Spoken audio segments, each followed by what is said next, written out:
Welcome back. I'm Jana with Purl Together, and this week's video is going to be the Block 7 tutorial for the Berroco Mystery Blanket Knit Along. I really enjoyed Block 7. I thought it was a lot of fun. I love the motif. It's great. I love all these diamonds. I don't know. This one and maybe Block 6 might have been my favorite blocks. Well, no, I don't know. There's several blocks I've really enjoyed. Um, and I think lately I'm just in the middle of a kind of a lace mood. I don't know. I really enjoyed this block. So there's really only a few things I wanted to point out and make you aware of. And one is the pinhole cast on. I'll demonstrate that. And the other is where the central double decreases are. I'll demonstrate that because it is a little different than block 6. And there's two of them. One leans to the right, one leans to the left. So you want to be mindful of that. Otherwise, it's really straightforward. It's just a matter of keeping track and being careful of where you are.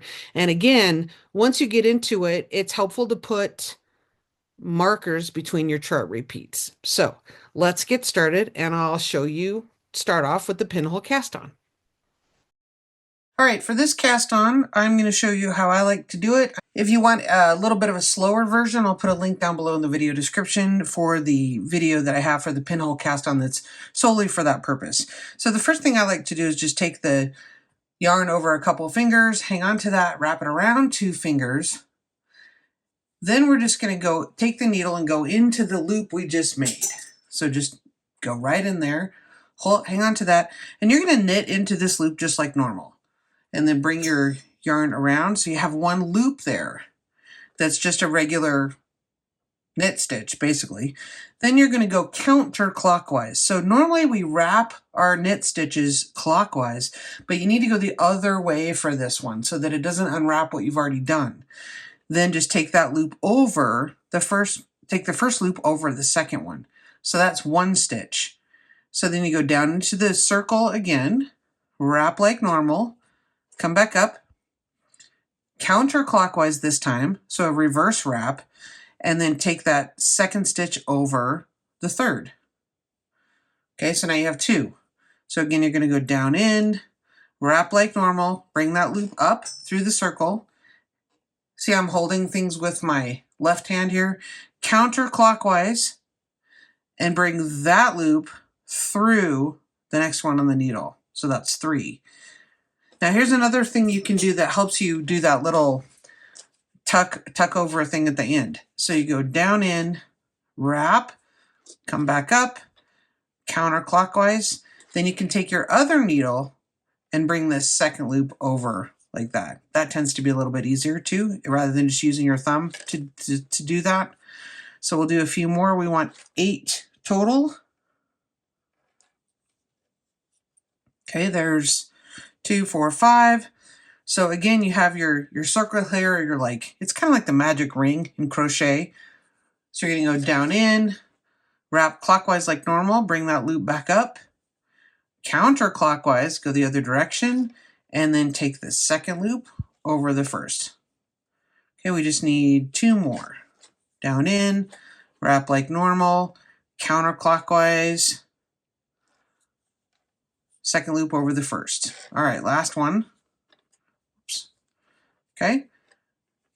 All right, you've got it. Now what I like to do is first obviously make sure you have the correct number. And then I take this and go ahead and cinch this up.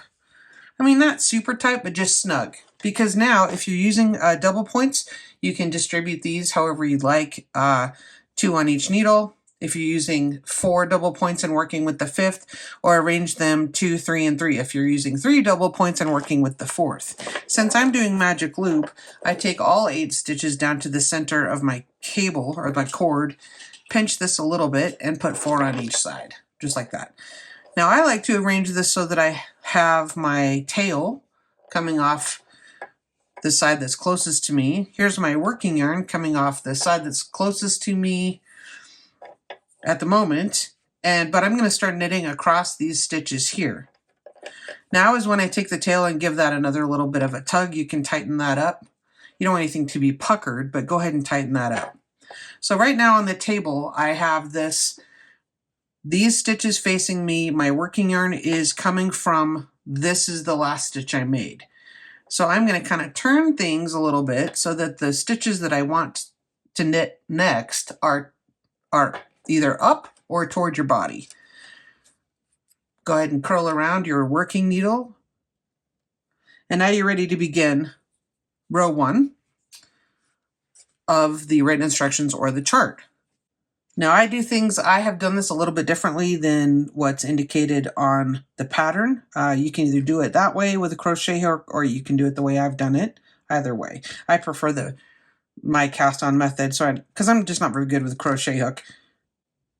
All right, now take note that with the even numbered rounds, we're just going to knit. So the first thing we're going to do is at the beginning of the row, rather than going into this stitch, the first thing we're going to do is yarn over. And I know that feels really awkward because you don't have any stitches. Your needle here isn't attached to anything, but just go ahead and yarn over like you normally would, which basically just means have your yarn in the front. And then you're going to knit the next stitch. So that's creating a yarn over that's coming from the previous needle. Then we're going to yarn over again, and we're just doubling the amount of stitches we have on the needle right off the bat. So we're yarn over, knit one, yarn over, knit one to the end of the needle. Okay, so now we're going to switch around our magic loop just as we normally would.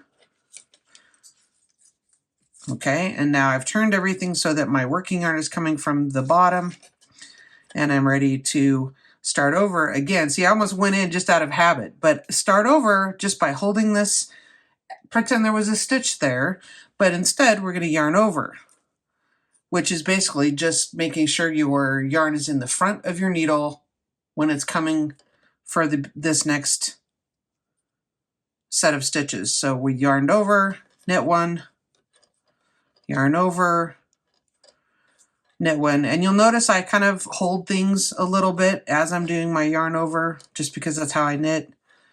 So you're now at the end of row 1, you're going to want to have 16 stitches total, or 8 on each needle. This is my tail. Don't accidentally start knitting with that. I've done that a lot. So I'm just turning everything around now so that I can begin working on my next set of stitches. Curl around my working needle. Okay.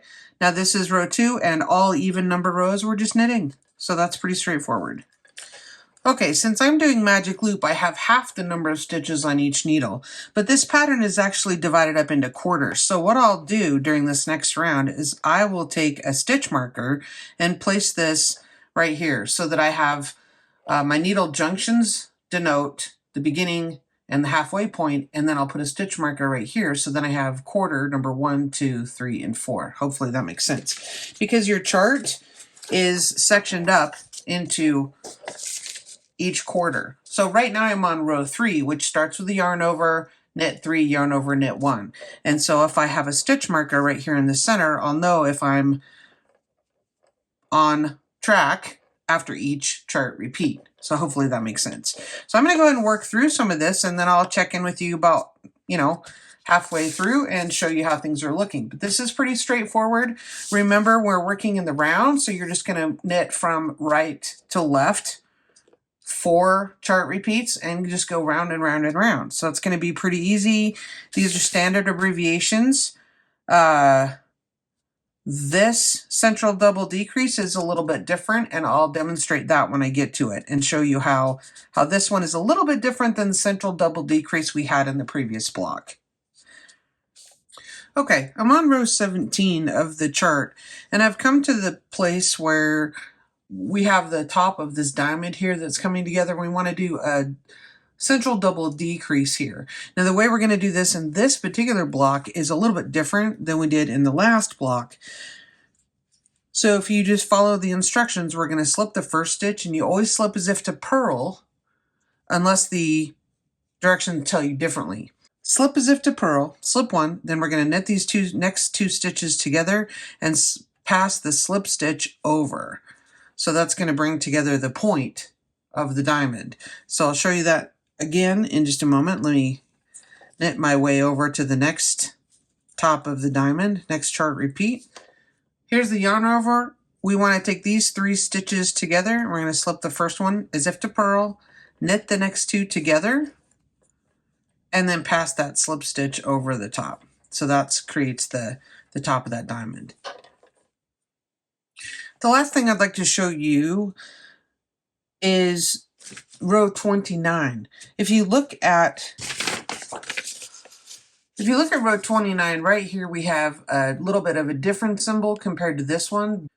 This is a double decrease that leans to the right, whereas these were leaning to the left. So this one, just take notice of that. That's simply a knit 3 together.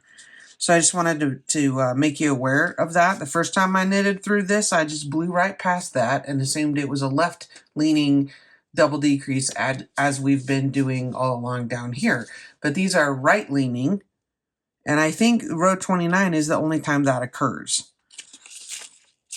So just be mindful of that, and that is simply knitting 3 together, which is a slightly awkward, but not terrible. But you'll notice I did give that a little tug just to make sure that my tension matches what I've got going on in the rest of the piece.